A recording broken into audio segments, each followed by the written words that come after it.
할렐루야. 주 예수의 은혜와 평강이 있을지어다. 4절 말씀에 보면 이스라엘아 들으라 그랬죠.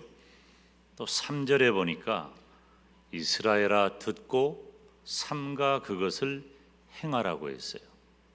오늘 말씀은 한번 따라서 합니다. 이스라엘 백성에게 하신 말씀. 하나님께서 모세를 통해 이스라엘 백성에게 하신 말씀을 오늘 살피는 거예요.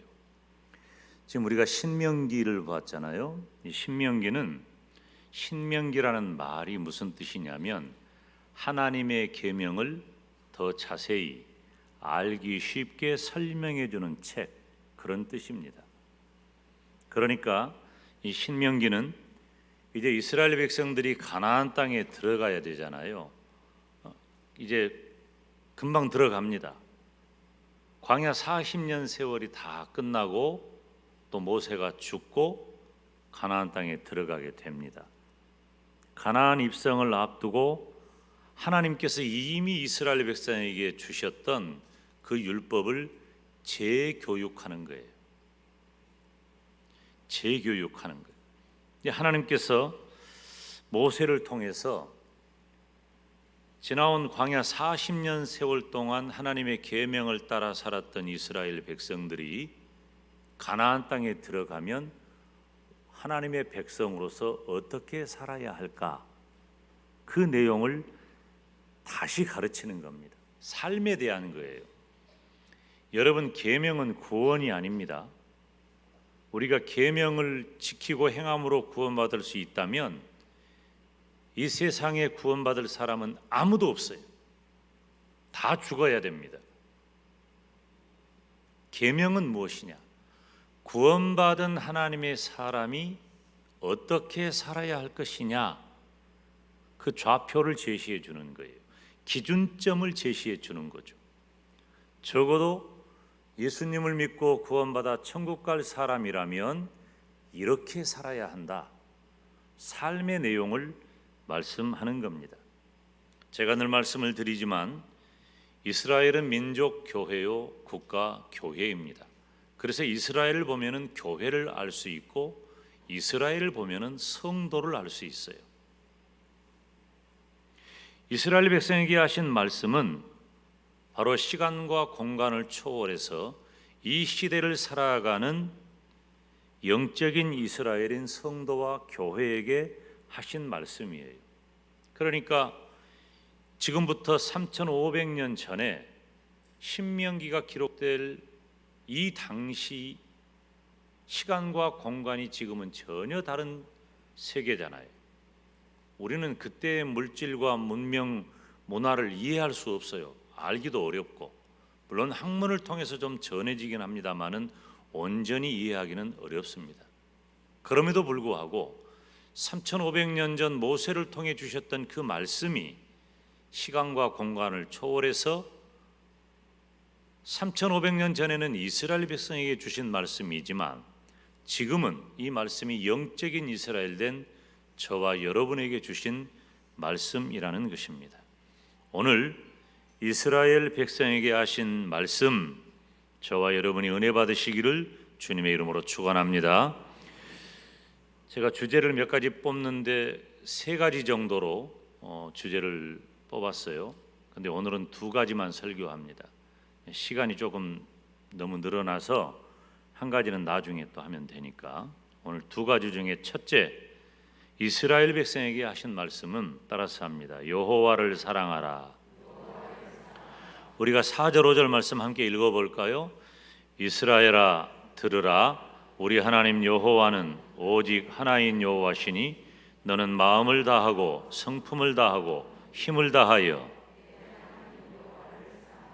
내 하나님 여호와를 사랑하라. 한번 따라서 합니다. 내 하나님 여호와를 사랑하라. 사랑하는 성도 여러분, 이스라엘 백성에게 하신 말씀은 내 하나님 여호와를 사랑하라고 했어요. 무슨 말씀일까요? 이 말씀은 교회와 성도는 하나님의 말씀대로 행해야 할 것을 의미합니다. 지금 5절 말씀에 너는 마음을 다하고 성품을 다하고 힘을 다하여 네 하나님 여호와를 사랑하라고 했잖아요. 하나님 여호와를 사랑한다는 것은 무엇을 의미할까요? 우리가 하나님 사랑합니다, 그런 말 많이 하잖아요. 사람을 사랑하는 것은 내 마음을 드러내고 내가 당신 사랑합니다 하면 내 마음을 전달하면 충분히 느낄 수 있어요. 그러면 하나님을 사랑한다는 것은 우리가 하나님 사랑합니다, 도대체 무엇이 하나님을 사랑하는 것일까요? 이런 원어의 의미를 좀 살펴보면 하나님을 사랑한다는 것이 무엇인지 분명해집니다. 하나님을 사랑한다는 것, 이 사랑한다는 말을 보면 원어에 보면 이것은 고대 근동의 봉신조약을 근거하고 있어요. 이 봉신조약이라고 하는 것은 나라와 나라 사이의 주종 관계를 말하는 거예요. 이를테면은 전쟁을 굳이 하지 않더라도 큰 나라하고 작은 나라는 어느 정도 나라 대 나라지만 우리는 큰 나라에 어느 정도 속해 있다는 느낌을 갖죠. 그래서 양국이 서로 계약을 하되 우리나라는 큰 나라에게 조공을 바치겠습니다, 이런다든지 이런 주종 관계가 형성이 되는 거죠. 좀 더 정확하게 말하면 전쟁을 해서 만약에 승패가 결정이 되면 패한 나라와 이긴 나라는 서로 조약을 맺는데 동등한 조약이 되지 않아요. 나라 대 나라는 동등해야 맞지만 동등하지 않습니다. 그래서 맺어진 조약이 이 봉신조약, 주종관계가 형성되는 나라와 나라 간의 관계예요.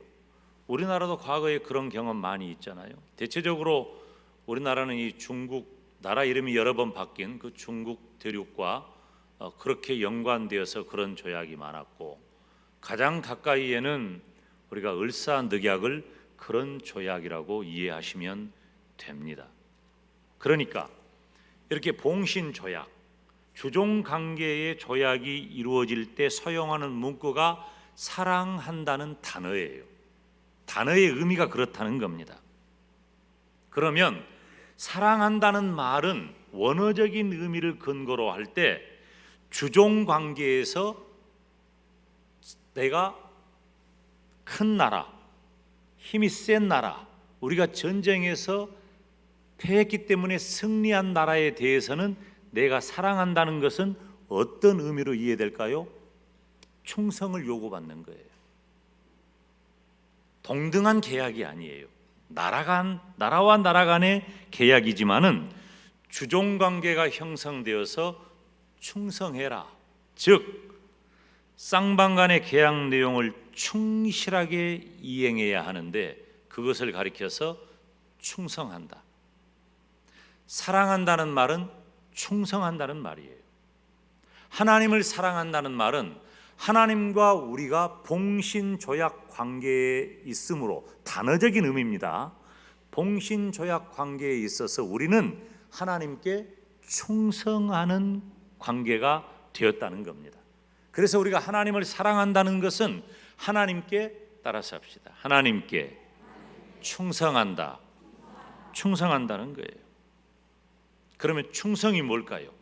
계약에 근거한 충성은 계약의 내용을 충실하게 이행하는 거예요.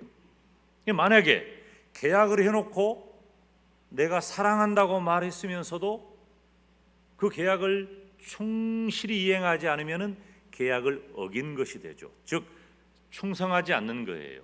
사랑하지 않는 것이에요. 그러므로 계약에 지정된 모든 명령과 규례에서 벗어나지 않겠다. 하나님께 충성하는 게 뭡니까? 하나님께 충성하는 것은 하나님의 말씀을 따라 행하는 것입니다. 이것이 충성이에요. 그래서 제가 이스라엘 백성에게 하신 말씀은 교회와 성도는 하나님의 말씀대로 행해야 한다. 이렇게 해석하고 적용하는 것입니다. 6절 말씀을 보면 어느 정도인가? 오늘날 내가 네게 명하는 이 말씀을 따라서 합시다. 너는 마음에 새기고. 우리가 하나님에게 충성한다, 하나님의 말씀을 듣고 지켜 행한다는 것을 어느 정도로 표현하냐면은 마음에 새긴다는 말로 표현하고 있어요. 하나님의 명령을 마음에 새기라는 것입니다. 마음이 무엇입니까? 마음은 대체적으로 심장을 말해요.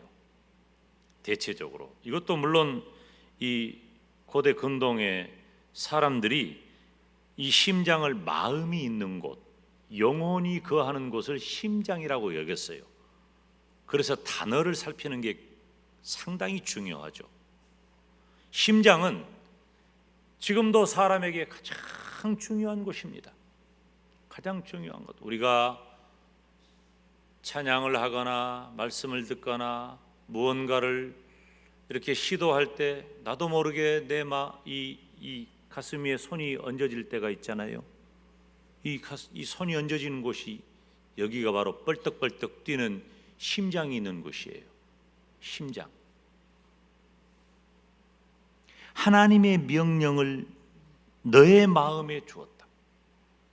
삶에 있어서 가장 중요한 곳에 하나님을 두라는 것입니다. 내 심장에 하나님을 두어라. 여러분의 심장에 하나님을 두시기를 바랍니다. 여러분, 제가 고등학교 1학년 때 갑자기 선생님이 말씀하셔가지고 웅변대회를 나가게 됐는데, 갑자기 하루에 그 웅변 원고를 외워가지고 내일 6.25 웅변대회를 나가라는 거예요. 하루 종일 그 원고를 외웠어요.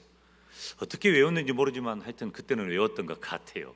지금 같으면 못 외우겠는데 외웠는데, 그 원고의 일부분이 이런 내용이 나옵니다.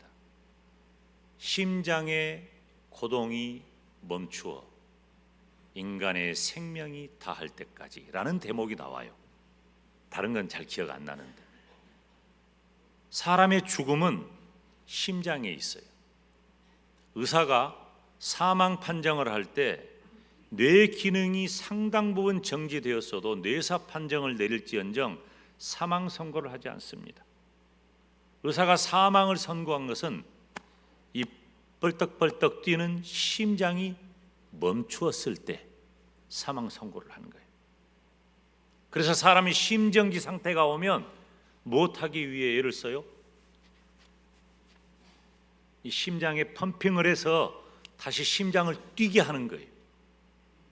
심장이 뛰면 사는 거니까.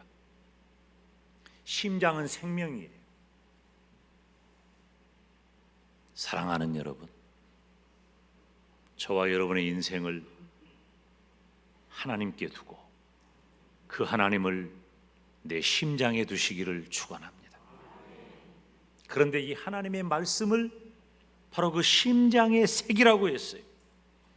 유일하신 하나님을 마음에 품고 살아가라는 것입니다. 마음의 중심에 하나님이 계시면 우리는 어떤 유혹 가운데도 흔들리지 않습니다. 벗어나기 때문에 문제가 되는 거예요. 하나님을 마음에 두지 않으면 시련과 유혹에 우리는 무너지게 되어 있습니다. 이스라엘의 역사를 보면 하나님을 중심에 둘 때에는 이스라엘이 왕성해지고 강했어요. 누가 감히 이스라엘을 범접하지 못했어요.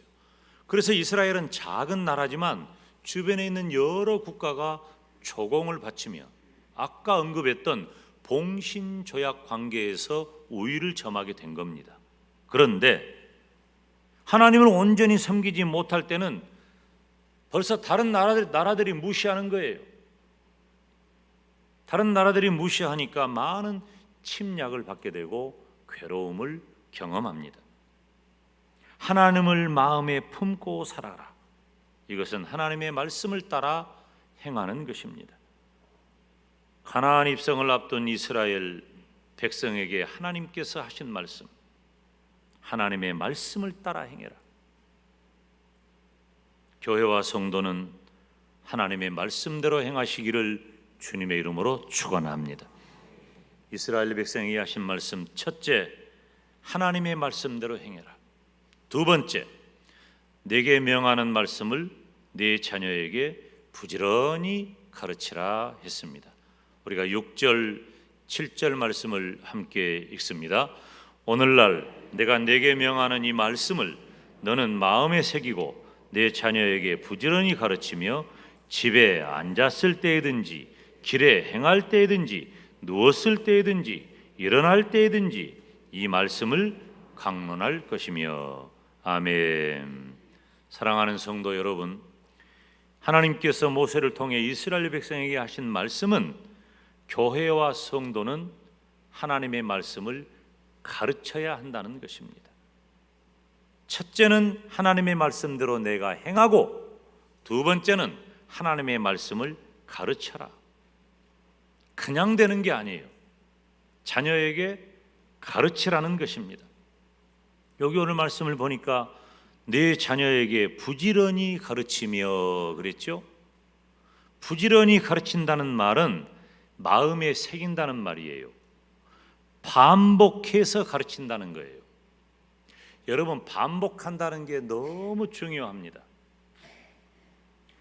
반복하면 익숙해지는 거예요.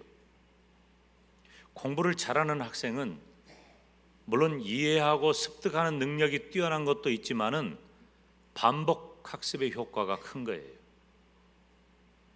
그리고 어떤 분이 그런 얘기를 했어요. 1만 번의 법칙이라는 얘기를 했어요.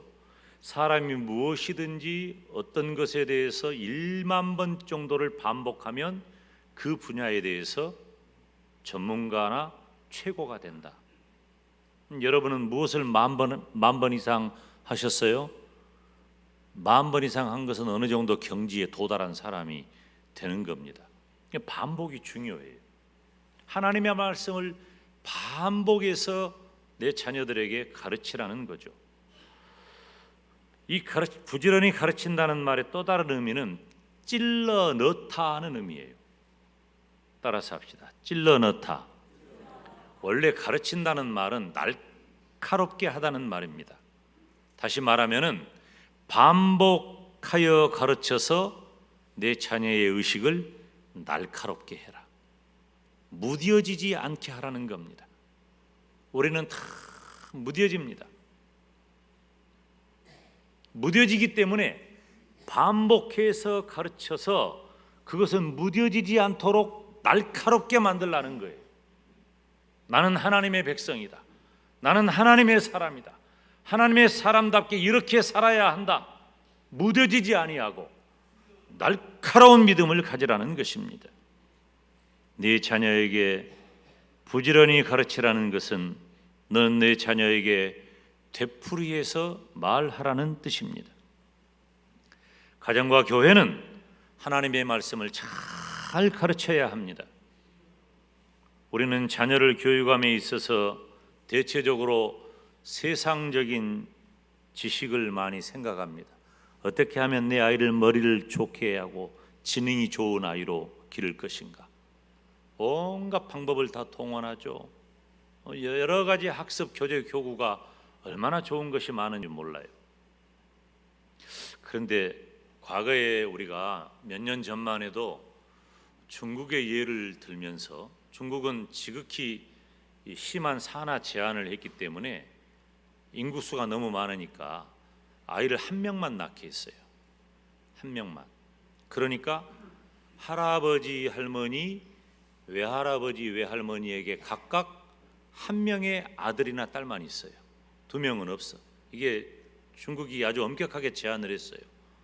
그러니까 그들이 만나가지고 결혼을 해서 몇 명을 낳아요? 한 명만 낳아.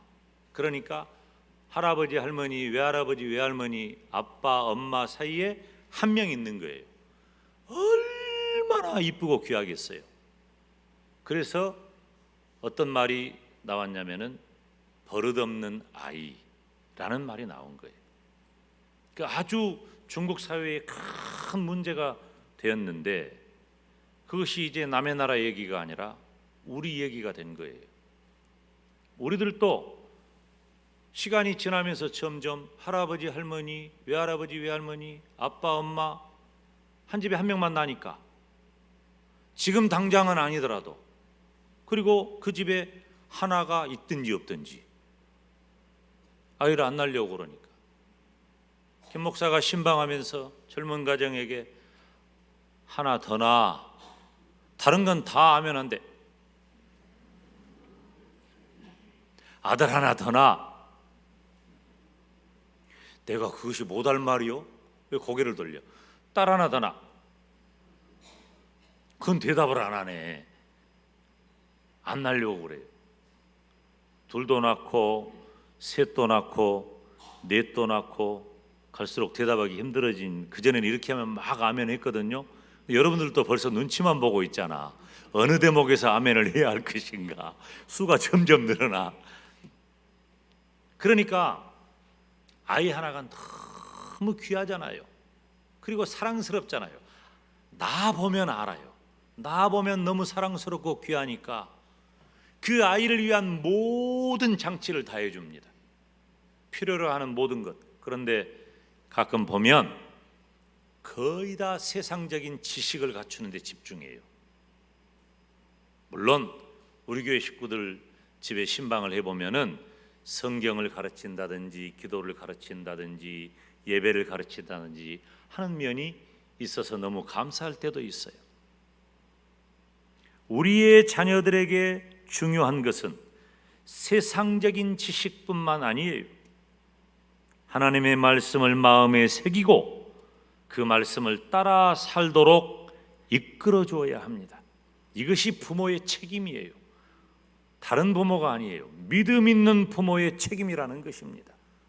그런데 믿음 있는 부모인 우리마저도 이 세상적인 가치와 지식에 대해서는 집중하지만 믿음에 대해서는 소홀히 하고 있지 않습니까? 이건 엄청난 영적 직무유기입니다. 진정한 자녀 양육은 하나님께 있음을 기억하시기를 바랍니다. 우리 한국 교회가 기독교 2000년 역사에 엄청난 부흥과 성장을 경험했는데요. 한국 교회의 장점이 무언가? 한국 교회의 장점은 바로 하나님의 말씀을 사모함에 있습니다. 지난 기독교 한국 기독교의 130년의 역사를 뒤돌아보면 하나님의 말씀을 사모했어요. 물론 다른 나라도 뭐 그런 유사한 것이 없지는 않겠지만은 우리 한국 교회는 부흥사경회가 있어요. 부흥사경. 우리도 얼마 전에 부흥사경회 했지요. 사경회라고 하는 말은 성경을 공부한다는 말이에요. 특정한 시간을 통해서 온 성도들이 하나님의 말씀을 공부하며 은혜를 받았어요. 그래서 부흥사경회, 하나님의 말씀을 공부함으로 부흥한다. 부흥이라는 말은 각성한다, 깨닫는다, 되살린다는 말이에요. 하나님의 말씀으로 내가 개인적으로 각성하고 깨닫고 되살아난다. 믿음이. 그것이 부흥이에요. 부흥사경회라는 것이죠. 다 말씀입니다. 또 한국교회는 성경학교가 있어요. 여름이나 겨울의 특별한 시간에 어린이들과 학생들에게 뭐 됐을까요? 성경학교라는 말처럼 하나님의 말씀을 가르친 겁니다. 예배에 가장 많은 비중을 차지한 게 뭡니까? 설교입니다. 설교의 비중이 가장 커요. 그러면 설교가 뭐 하는 시간이냐? 설교는 제가 늘 말씀드린 대로 이 김 목사가 얼마나 많은 학문을 가지고 있고 교양이 있고 지식이 있고 상식이 있고 이것 아니에요. 설교는 성경과 기독교 진리를 선포하는 것이 설교예요. 장년부가 과거에는, 요즘은 뭐 많이 없어졌습니다만은 과거에는 한국교회가 장년은 예배 전에 성경 공부를 했어요. 그래서 예배를 시작하기 전에 30, 40분 먼저 와가지고 성경 공부를 먼저 했습니다. 그리고 학생과 어린이들은 예배 후에 분방 공부를 했습니다. 분방 공부 시간에 뭐 했을까요? 성경을 가르쳤습니다. 우리 교단의 목사가 되기 위해서는 반드시 거쳐야 할 과정이 있는데 그것은 바로 강도사 과정입니다. 강도사라고 하는 제도는, 강도라고 하는 말은 도를 강한다는 말이에요. 도를 강할 수 있는 자격을 취득한 것이 강도사예요. 다시 말하면은 도를 강한다는 것은 설교한다는 말이에요. 설교할 수 있는 준비를 잘해서 목사로 임직하는 것입니다.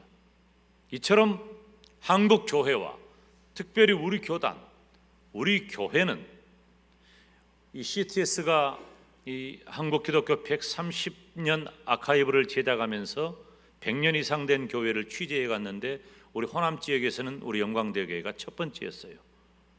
여러분들이 이제 유튜브 같은 데 들어가 보면 남아 있기는 해요. 지금 찾아보면 그곳에서 어떤 얘기가 등장하냐면 우리 영광대교회는 하나님의 말씀을 중심으로 지난 세월 동안 하나님의 말씀을 중심으로 살아왔다.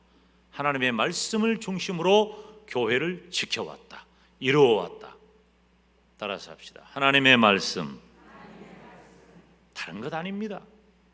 교회와 성도는 하나님의 말씀대로 행하면서 하나님의 말씀을 가르쳐야 돼요. 이제 우리 교회 여름 행사가 시작되었습니다. 각 기관에서는 다른 것 하면 안 돼요.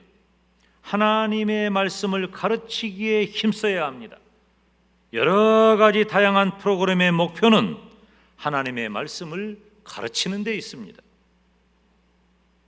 지금 우리 한국 교회에 지금 역 피라미드, 이 항아리와 같은 그런 형국을 가지고 있어요. 점점 약해져요. 아래 세대, 다음 세대가. 그래서 더 하나님의 말씀이 중요한 것입니다. 어린 생명들에게 하나님의 말씀을 가르치는 데 힘을 다하는 우리 교회 학교 선생님들과 봉사자들에게 담임 목사로서 깊은 감사함을 갖습니다. 금년 여름은 코로나로 멈추었던 여름 행사가 다 여러 기관들에서 재개되었습니다. 담임 목사로서 하나님의 말씀을 잘 가르치는 좋은 기회가 되기를 주님의 이름으로 축원합니다. 사랑하는 성도 여러분, 하나님께서 모세를 통해 이스라엘 백성에게 하신 말씀은 지금 이 시대에도 너무나 중요합니다. 교회와 성도는 하나님의 말씀대로 지켜 행하며 하나님의 말씀을 잘 가르치시기를 주님의 이름으로 축원합니다. 기도하